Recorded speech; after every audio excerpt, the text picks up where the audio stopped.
I'll try. Good girl.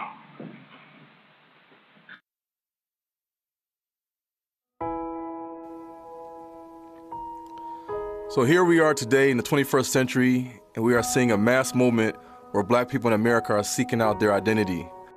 From paying attention to social media trends, I believe most people today would say that the common consensus is that black people are finding out that their identity is not defined by the word black, Negro, or African American, but with the Hebrew Israelites of the Bible.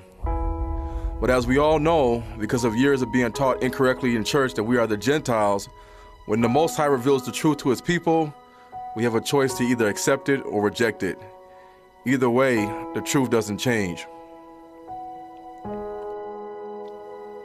So why is this awakening happening globally? If you look to the scriptures, we can see why this awakening is now happening. The hand of the Lord was upon me, and carried me out in the spirit of the Lord, and set me down in the midst of the valley which was full of bones, and caused me to pass by them round about. And behold, there were very many in the open valley, and lo, they were very dry. And he said unto me, Son of man, can these bones live? And I answered, O Lord God, thou knowest.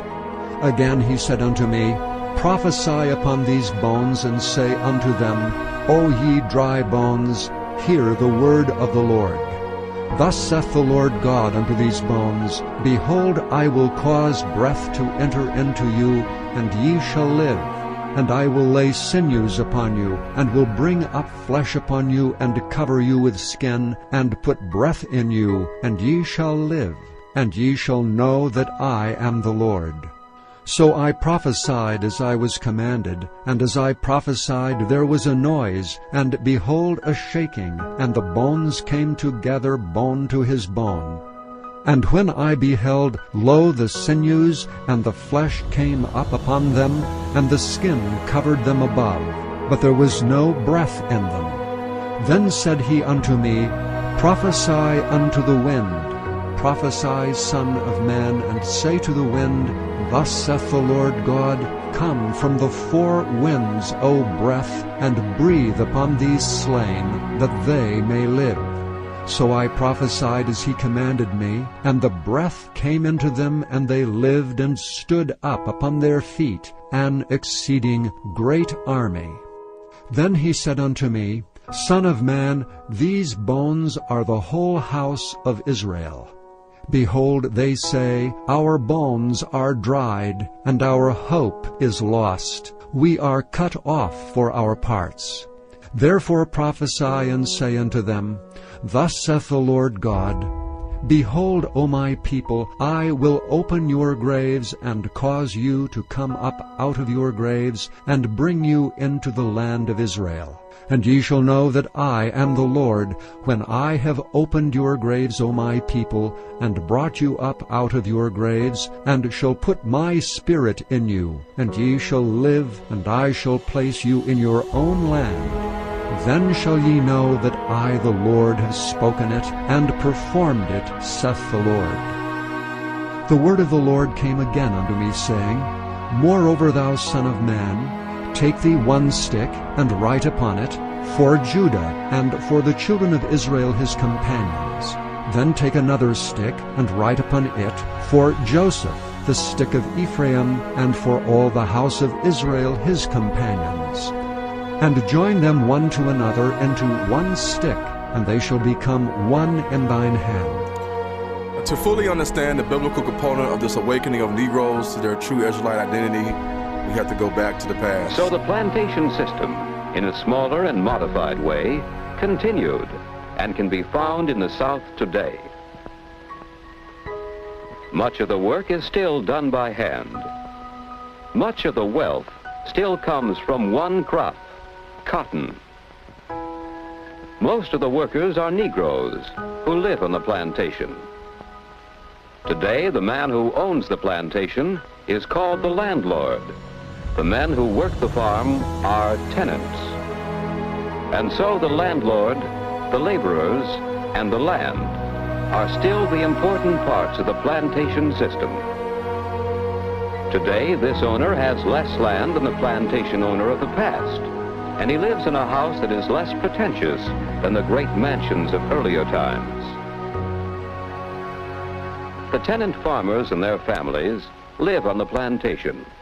Each family has a small house which they rent together with a section of land.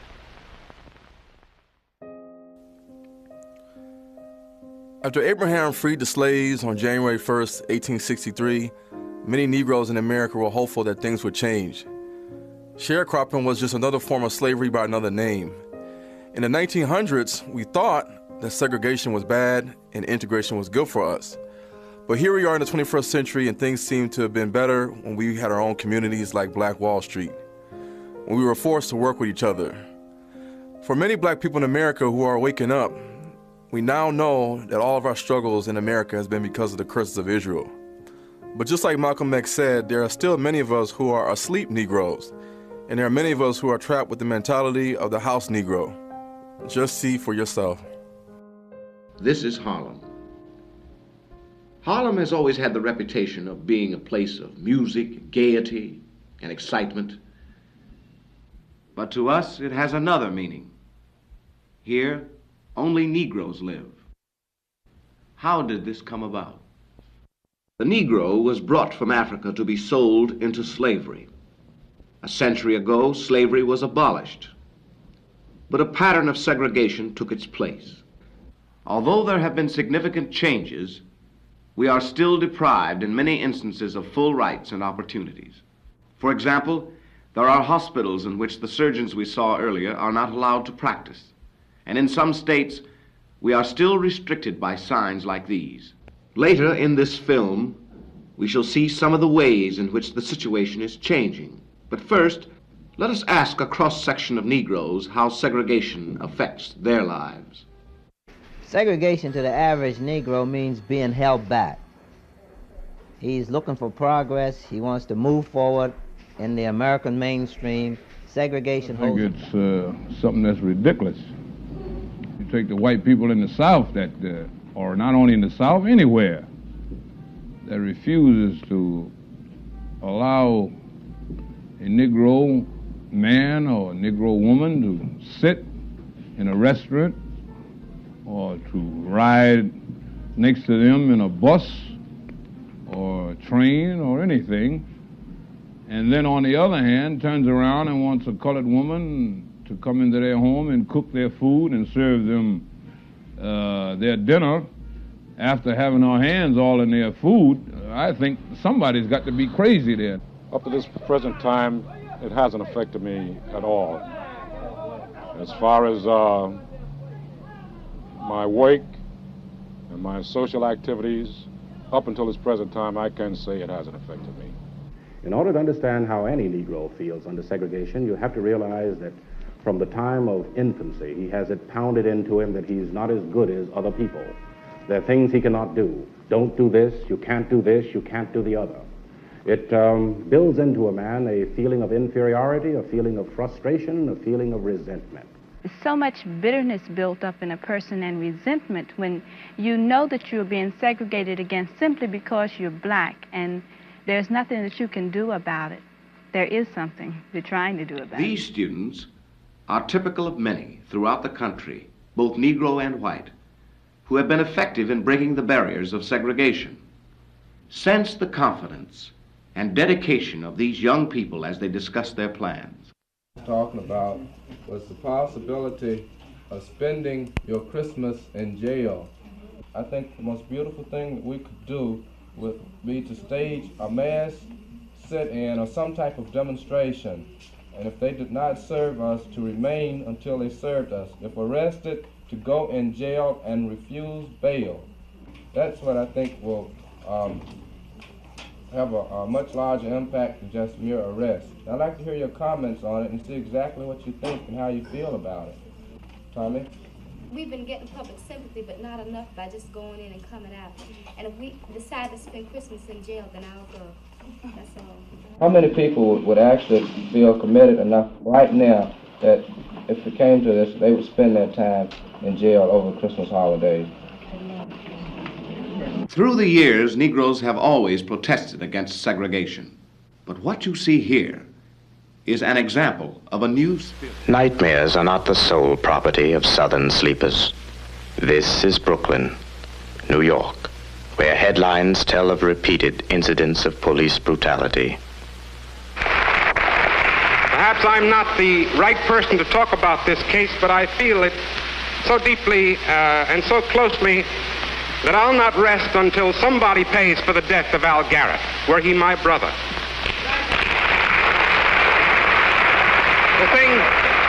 I'm angry about a number of things, not only about Edward Silver, the district attorney of this county, who has thus far failed to arrest the policeman who shot him to death, but I'm angry with a lot of my Negro brethren who don't even get angry about the fact that a poor man lies dead in his grave tonight. Attorney Thomas Russell Jones deplores the slaying. He was killed as a result of a policeman's bullet fired at him while he was in custody in the 79th Precinct on Gates Avenue. This man who had not even committed any crime, he failed to put a bottle or trash in a can. And this trigger-happy cop took him in, marched him into the police station. And there's some testimony that as Al Garrett was being marched to the police station, he suddenly put up his hands and said, "Oh, you're not going to do that to me," and marched holding his hands all the way to the precinct. Anybody who's been a Negro for long knows what that means. Any man here in this room knows what you do, why you do a thing like that.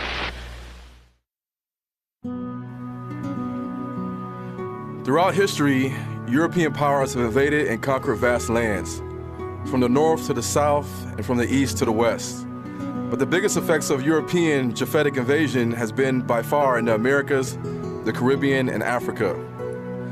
But who were the people living in these lands before the sons of Japheth arrived? Where did this history go? This is where westernized European history draws a blank for us. Now, George Orwell, the author of the book 1984, quoted that whoever controls history controls the world. Now, despite his story or history that we have been told in Western education, black people are slowly waking up and are asking questions. We no longer believe that Jesus and the Israelites were European-looking people. We are no longer falling for the curse of Canaan, AKA Noah's curse, when it comes to our biblical identity. Negro is inferior by nature because of Noah's curse. And so one brother during the days of slavery wanted to justify slavery, and he had set his argument up on the framework of Aristotle's thinking. He could say, now, all men are made in the image of God. And then came his minor premise, God, as everybody knows, is not a Negro, therefore the Negro is not a man. They argue now on more cultural and subtle sociological grounds. The Negro is not culturally ready for integration. And if you integrate schools and if you integrate too much, the Negro will pull the white race back a generation. And then they go on to say, you know, that the Negro is inherently criminal and all of these things. Now, these people never say to us that many of these problems are problems of urban dislocation, and that poverty, ignorance, and disease breed crime, whatever the racial group may be, that these conditions are environmental and not racial.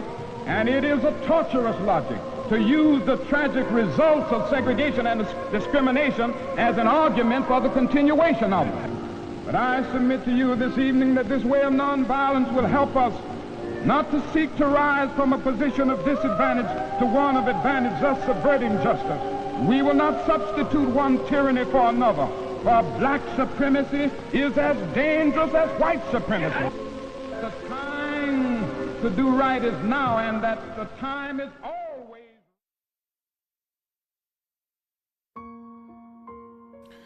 By now, many African Americans and the descendants of slaves scattered across the world have realized that to truly understand why all this hardship is taking place is to look to the Bible for answers.